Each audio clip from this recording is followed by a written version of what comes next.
My name's Andy Blofield. I'm the Director of IM&T and Chief Information Officer at Plymouth Hospital's NHS Trust. I'm responsible for the delivery of the IM&T service to the organisation, and I'm the Programme Director for the core IM&T programme. We are a large acute hospital based in the southwest of England. We are a trauma centre, major trauma centre, we're a tertiary centre, and we have approximately 6,000 to 8,000 devices.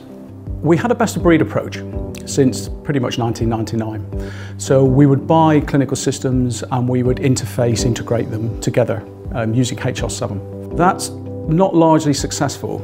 It was the only game in town pretty much in 99-2000. There were no big box solutions, but you don't pass an awful lot of clinical information between systems using HR7. So we were looking for a much more integrated model. The core thing we're trying to achieve with this approach, the open standards approach, is to provide the same level of functionality that we could buy if we went to market and bought one of the big box providers, Allscripts, Cerner, Epic, there's lots of them. We want to have exactly the same functionality, but we don't want to be locked into a particular provider.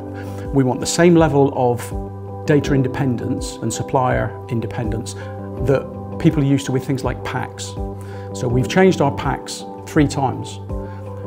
We've changed it from one system to another because it's a uniform standard data repository. It's easy. They go away on Friday with one, they come in on Monday and they've got a different one. It's all about the data neutrality, and that's what this open standard architecture will give us. We'll have total data independence.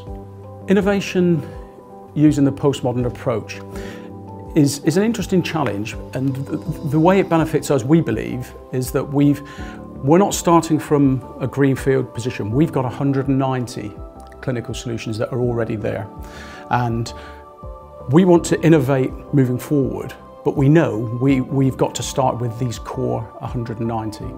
So a bimodal approach means we can start with what we already have, and we're moving forward with innovation based on open standard, and we'll gradually eat into those 190, either by working with the suppliers to move their data into the vendor neutral archive, or in the most brutal sense, we'll replace those systems if they can't fit that model.